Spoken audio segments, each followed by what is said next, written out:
Hello everyone, कैसे हैं आप सभी। आई होप सभी अच्छे होंगे। बेटा in last video we discuss about the completion of transcription, जिसमें हमने रो डिपेंडेंट और इंडिपेंडेंट टर्मिनेशन की बात कर ली थी। आज का जो हमारा सेगमेंट रहेगा, आज का जो क्लास रहेगी, that will be on the post transcriptional processing, कि ट्रांसक्रिप्शन होने के बाद में कौन कौन से चेंजेस आएंगे वो आज हमें डील करना है।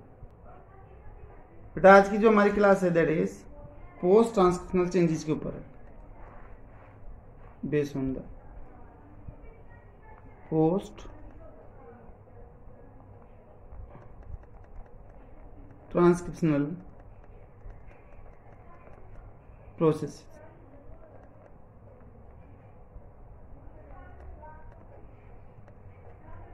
कि तब ट्रांसक्रिप्शन हो चुका है तो उसके बाद में कौन कौन सी प्रोसेसिंग होगी, कौन कौन से चेंजेस आएंगे, वो आज हमें यहाँ पर डील करना है। बेटा सबसे पहले बात ये आती है, क्या ये प्रोकैरियोटिक और यूकैरियोटिक दोनों सेल में होगी? अगर कहीं पर नहीं हो रही है तो उसका रीजन है क्या? देखिए, ये बेटा जो प्रोसेसिंग होगी post transcriptional processing, that will take place only in the eukaryotic cell, never in the prokaryotic cells. ये हमेशा और हमेशा काम पर होगी। These processing always take place in eukaryotes, never in prokaryotes। अब उसका रीजन देखिएगा, यहां पर हम इसका रीजन समझते कैसा है क्यों। ठीक है, देखिए मैं बोलता हूं कि एक तरफ हम प्रोकैरियोटिक सेल ले रहे हैं और एक तरफ बेटा यूकैरियोटिक सेल्स को हम डील कर। अब आपको पता है कि जो प्रोकैरियोटिक सेल है इट है ओनली सेल है, तो इधर न्यूक्लियस क्या होता है? एब्सेंट। न्यूक्लियस क्या होता है? एब्सेंट। अगर बेटा यूकैरियोटिक सेल में देखोगे तो यहां पर सेल भी है और सेल के अंदर क्या है? Have the nucleus. ठीक है, अब जितना भी प्रोसेस होने लग रहा है वो सारा का सारा प्रोसेस कहां पे चलेगा? प्रोकैरियोटिक सेल में, इनसाइड द साइटोप्लाज्म। बेटा जो भी मैकेनिज्म चलेगा, रेप्लिकेशन, ट्रांसक्रिप्शन, ट्रांसलेशन, जो भी होगा सारा का सारा कहां पर होगा? साइटोप्लाज्म में ही होगा। डीएनए, ठीक है, मैं बोलूँ कि डीएनए से क्या बनने लगे? यहां पर आरएनए बनने लग गया, 5 प्राइम 3 प्राइम। एक तरफ तो ये बेटा आरएनए बनने लग रहा है इधर से, ठीक है, साथ के साथ में यहां पर क्या जुड़ गया? राइबोसोम भी जुड़ गए। These are the ribosome.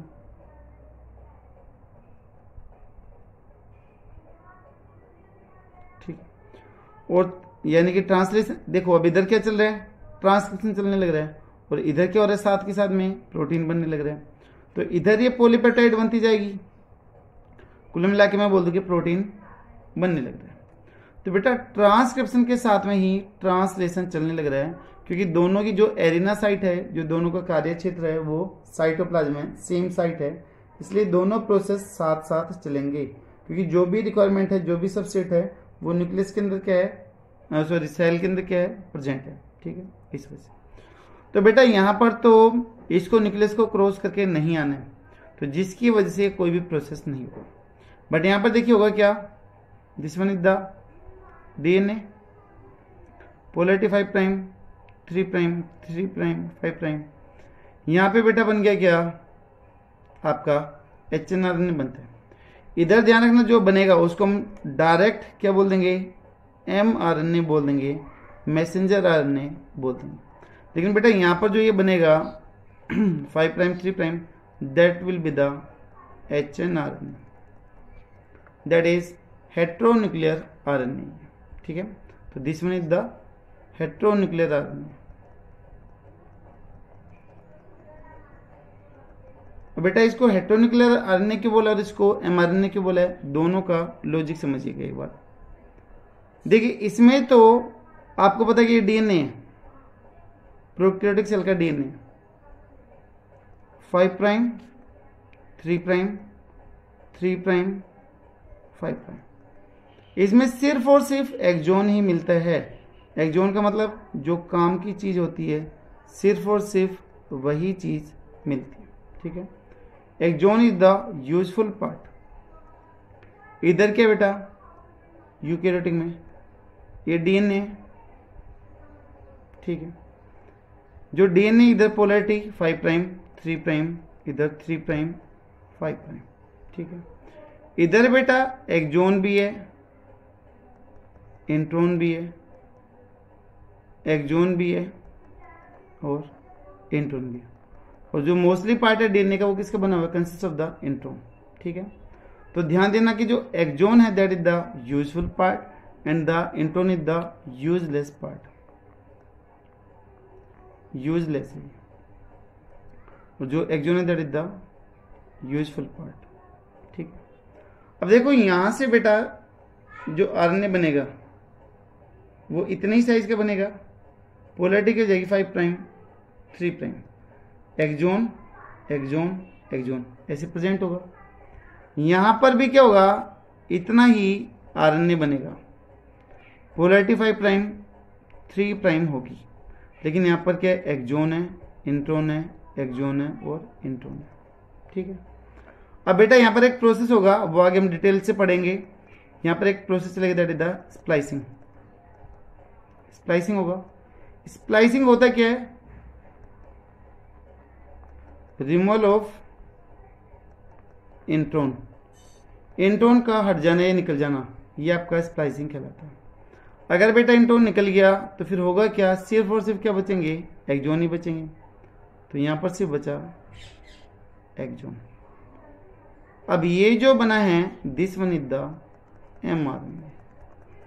तो बेटा जो एमआरएनए है वो एचएनआरएनए से जो पहले बना था, this one is the hnRNA, या फिर आप इसको प्राइमरी ट्रांसक्रिप्ट भी बोल सकते हो, and this one is the mature mRNA. अब जो ये मैच्योर एमआरएनए इसका साइज एचएनआरएनए से फिर प्राइमरी ट्रांसक्रिप्ट से काफी छोटा होता है, ठीक है। ये बेसिक आपको क्लियर समझ में आ गया होगा। अब बेटा यहाँ पर देखो जो आरएनए वो न्यूक्लियस के अंदर बन रहा है, इसको ये न्यूक्लियर मेम्ब्रेन क्रॉस करके न्यूक्लियर पोर से बाहर आना है, ठीक है। इसके दोनों एंड हमें क्या करने हैं, प्रोटेक्ट करने हैं, अदरवाइज जो एक्सोन्यूक्लियस एंजाइम है वो उसके एंड्स को क्या कर जाएंगे, डाइजेस्ट कर जाएंगे। समझ में आ रही है बात, कि ये जो एंड है इनको प्रोटेक्ट करने, अदरवाइज जो एक्सोन्यूक्लियस एंजाइम है वो डाइजेस्ट कर जाएंगे। जी यहाँ पर क्यों नहीं कर रही, क्योंकि बेटा यहाँ पर तो सारी चीजें साथ में चल रही है। जैसे यहाँ पर क्या बना था, एमआरएनए बना, साथ ही साथ में क्या चलने लग गया, ट्रांसलेशन होने लग गया, तो यहाँ पर प्रोटेक्ट करने की नीड नहीं होगी। यहाँ पर दोनों की साइट अलग है, रेप्लिकेशन और ट्रांसक्रिप्शन कहाँ पर है, न्यूक्लियस में, और जो ट्रांसलेशन है वो किधर होगा, साइटोप्लाज्म। तो बेटा तब ये यहां से क्रॉस होके बाहर आएगा तो प्रोटेक्शन की क्या होगी, नीड होगी। और इन्हीं चीजों को प्रोटेक्ट करने के लिए यहाँ पर पोस्ट ट्रांसक्रिप्शन प्रोसेस की रिक्वायरमेंट है। आई होप सारी चीजें क्लियर होगी बेसिक, कि पोस्ट ट्रांसक्रिप्शन चेंजेस क्या हैं, क्यों होती है और कौन कौन से होंगे वो भी हम देख लेते हैं। तो ट्रांसक्रिप्शन होने के बाद में जो भी चेंजेस है they are collectively known as the post transcriptional process, ठीक है। तो ये सिर्फ किसमें होगा, यूकैरियोटिक सेल में होगा, प्रोकैरियोटिक सेल में नहीं होगा।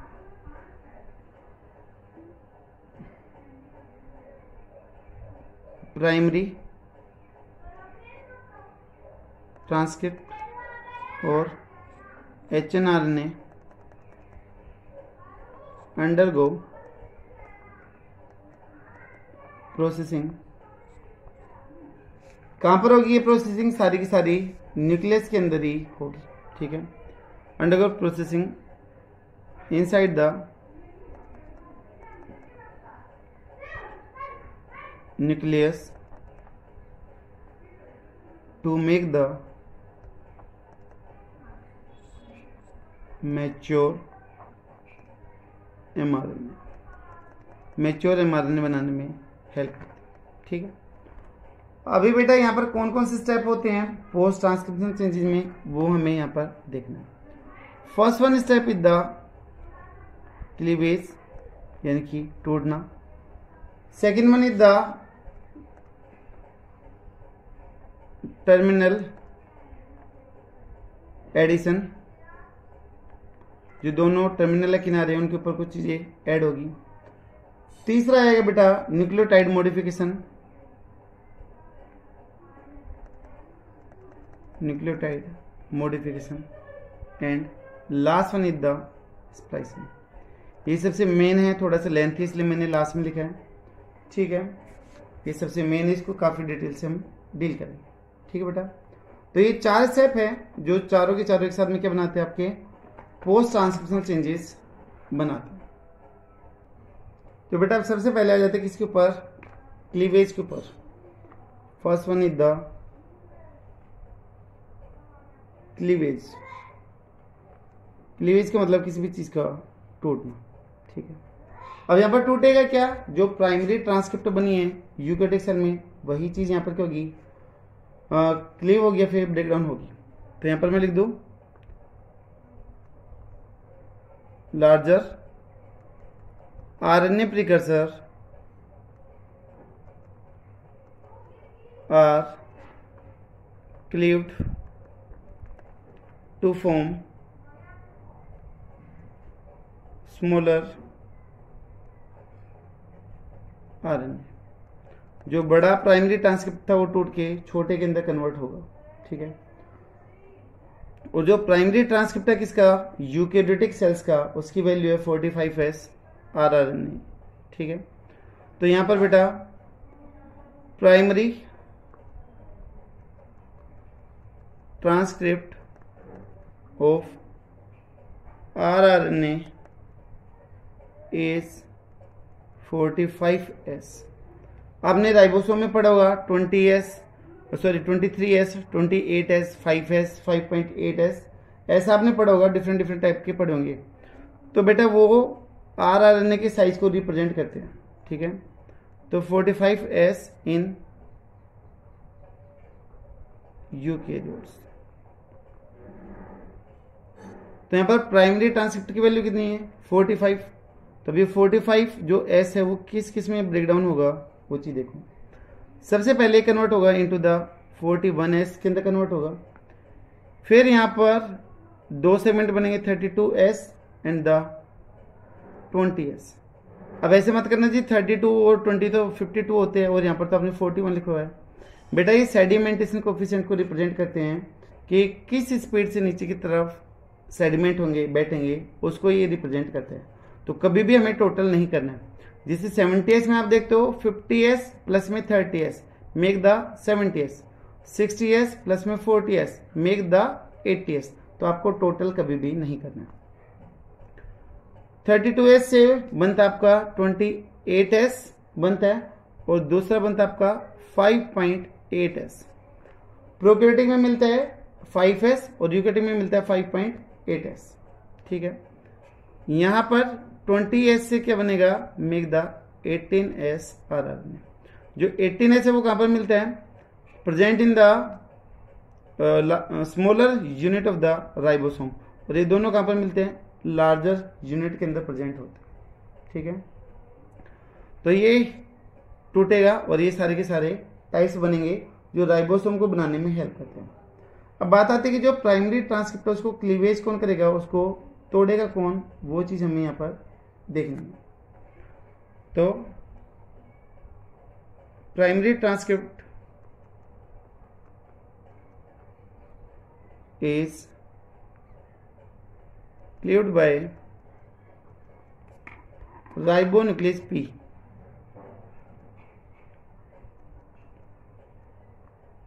ये एंजाइम है राइबोन्यूक्लियस P जिसको क्लीव करेगा, ठीक है।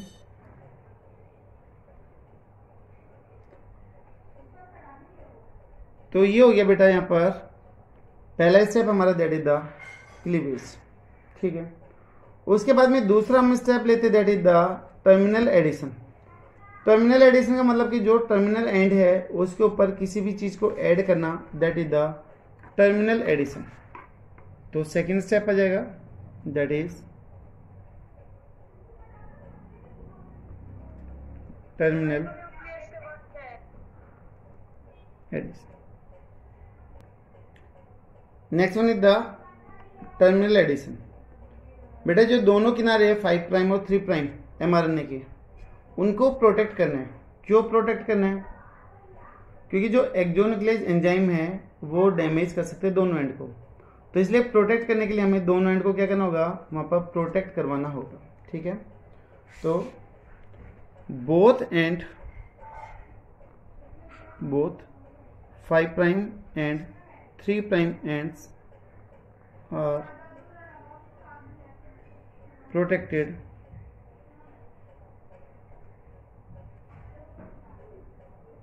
from exonuclease enzyme which can damage useful part of mRNA।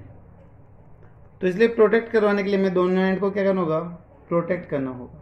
ठीक है, तो जो टर्मिनल एडिशन है, सो टर्मिनल एडिशन इंक्लूड या फिर डील विथ 2 मेन प्रोसेस। वहां पर 2 मेन प्रोसेस आएंगे। कौन कौन से? बेटा 5 प्राइम एंड पर एट 5 प्राइम एंड के ऊपर आएगा, दैट इज 5 prime G cap formation,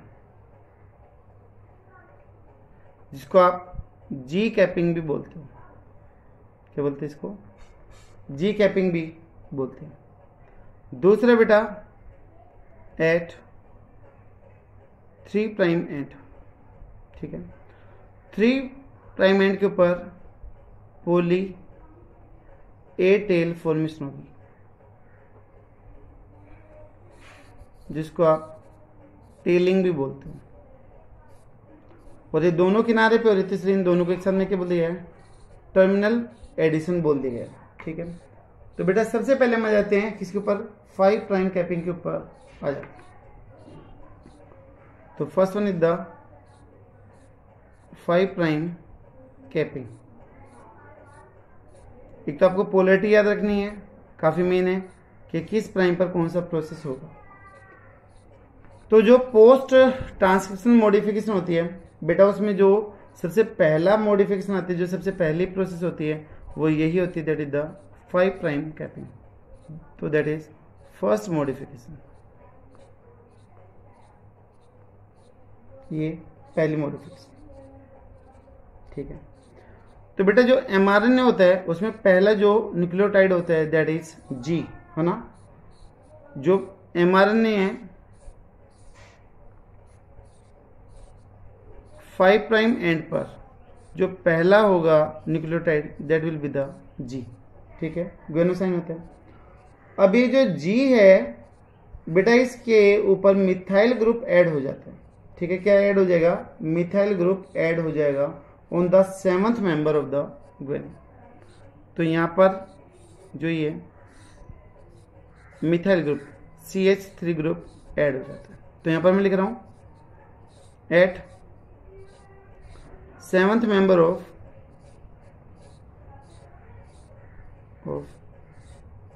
guanine methyl group is added. जो मिथाइल ग्रुप है वो ऐड हो जाता है। ठीक है, जिसकी वजह से एक्सोन्यूक्लियस एंजाइम यहाँ पर एक्ट नहीं कर पाता या फिर डैमेज नहीं कर पाता। या फिर हम ऐसे भी बोल सकते हैं कि जो पहला न्यूक्लियोटाइड है दैट इज द GTP। तो GTP is added on the first nucleotide of mRNA। mRNA पे पहला न्यूक्लियोटाइड G होगा। ठीक है, और उसके ऊपर मिथाइल ग्रुप ऐड हो चुका है। मिथाइल ग्रुप ऐड हो गया। अब जिसकी वजह से जो एक्सोन्यूक्लियस है वो इसको आइडेंटिफाई नहीं कर पाएगा। सो exonuclease will be unable to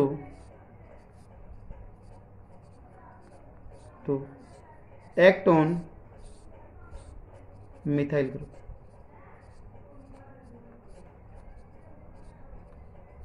तो बेटा जहां पर मिथाइल ग्रुप होता है वहां पर एक्सोन्यूक्लियस एंजाइम कभी भी काम नहीं कर पाता है, उसको जो प्रॉपर साइट है वो नहीं मिल पाती है, तो जिसकी वजह से 5 प्राइम एंड इधर के रहेगा प्रोटेक्ट रहेगा। ठीक है, तो 5 प्राइम एंड के ऊपर यह जाएगा। अच्छा, जीटीपी ऐड होने से कितने फॉस्फेट आएंगे? 3 फॉस्फेट उधर अटैच होते हैं जो काफी ज्यादा एनर्जी भी देते हैं। और बेटा ये जो है कि जो सिर्फ प्रोटेक्शन है वो स्टार्टिंग के पहले ही न्यूक्लियोटाइड पे हो। कभी कभी देखा गया है कि जो पहला, दूसरा और तीसरा न्यूक्लियोटाइड है उन तीनों के ऊपर भी मिथाइल ग्रुप ऐड हो जाता है। ठीक है, तीनों के ऊपर भी ये ऐड हो जाता है। ये प्रोसेस कहां पर होगा? This process take place inside the nucleus. जैसे ही पहला न्यूक्लियोटाइड बनता है एमआरएनए का, तभी ये प्रोसेस स्टार्ट हो जाता है। तो this process take place inside the nucleus after formation of first nucleotide of mRNA लिख दूं या फिर HNRNA लिख दीजिएगा। ठीक है, तो प्रोटेक्ट करने के लिए ऐसा हो जाता है। तो जैसे ही पहला बनेगा उसके ऊपर ये चीज आ जाएगी। लेकिन ये सिर्फ मिलेगा किसमें? Only in the eukaryotic cell, never in the prokaryotic cells के अंदर ये कभी भी नहीं मिलेगा। ठीक है, तो बेटा यहाँ पर जो जी था, ग्वेनिन था, उसके 7th पोजीशन के ऊपर मिथाइल ग्रुप ऐड हो चुका है जो एक्सोन्यूक्लियस की एक्टिविटी को क्या करते हैं? यहाँ पर रोक देते हैं। और ये एक्स्ट्रा एक चीज आ रही है, तो कैप की जैसे प्रेस देता है, तो this one is the 5 prime 7 methyl G cap इसको बोलते हैं। ठीक है, तो बेटा बात एक ही रहेगी, 5 प्राइम के ऊपर 7 मिथाइल जी कैप की फॉर्मेशन होगी। ठीक है, तो this one is the capping. तो after 5 prime capping, now next step is the 3 prime telling.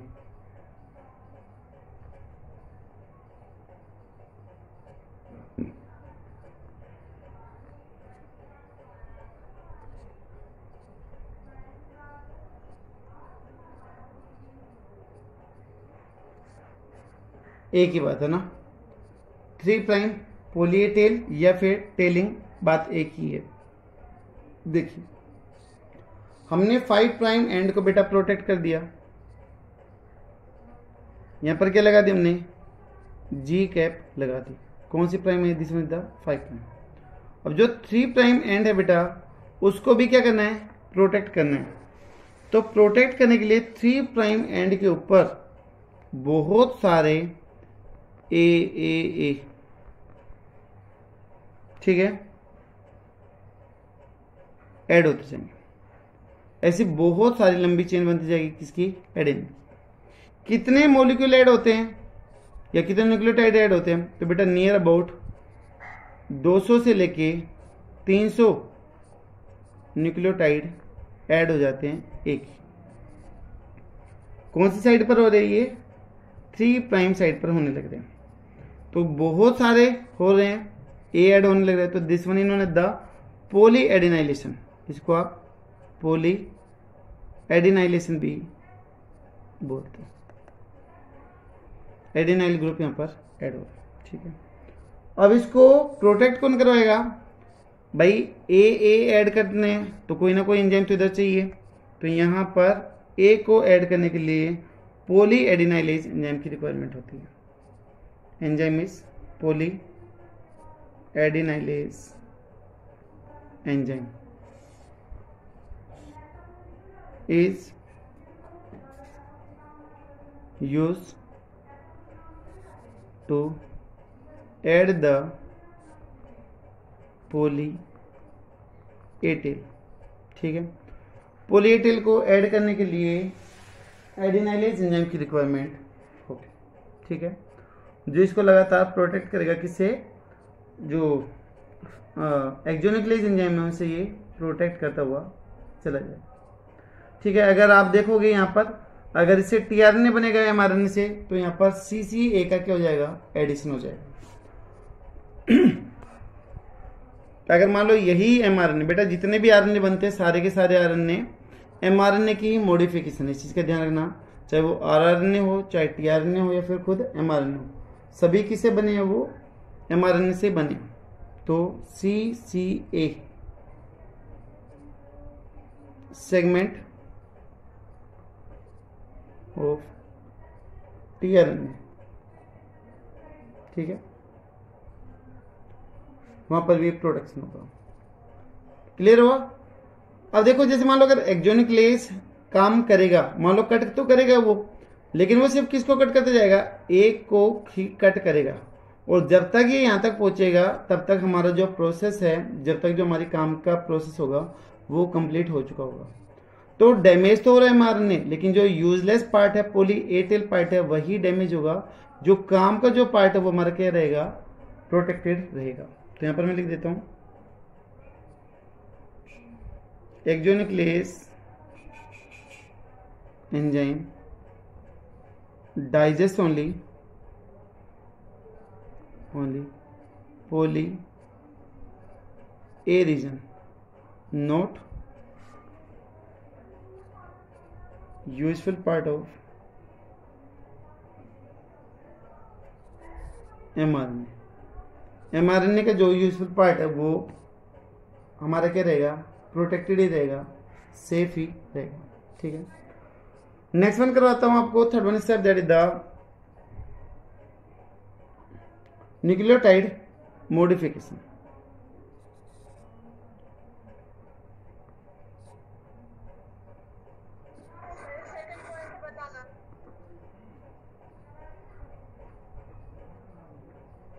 बेटा last one step is the nucleotide modification which is most common in the tRNA, जो tRNA के अंदर सबसे ज्यादा मॉडिफिकेशन होते हैं। तो it is most common in tRNA, tRNA के अंदर सबसे ज्यादा होगा। ठीक है, मिथाइलेशन हो सकता है इसको साइटोसिन का और ग्वेनोसाइन का। तो जिसे मैं पहला कर दूं, पहला मॉडिफिकेशन हो गया, दैट इज द मिथाइलेशन, कि मिथाइल ग्रुप ऐड होगा। तो बेटा मिथाइल ग्रुप ऐड होगा तो क्या बन जाएगा, मिथाइल साइटोसिन बन जाएगा। इसी तरीके से मिथाइल ग्वेनोसाइन बन जाएगा। तो मिथाइल ग्रुप क्या हो गया, ऐड। दूसरा एक मॉडिफिकेशन आ सकता है, that is the deamination. Deamination, D का मतलब रिमूवल, किसका रिमूवल भाई, अमीन ग्रुप का निकल जाना। तो दैट इज द डीएमिनेशन। अगर एडेनिन में से अमीन ग्रुप निकल जाए तो बेटा इनोसिन की फॉर्मेशन हो जाती है। तो इनोसिन फ्रॉम एडेनिन, तो इनोसिन बनेगा कहां से, एडेनिन से बन जाएगा। ठीक है, इसी तरीके से बनता आपका डाईहाइड्रोक्सी यूरेसिल,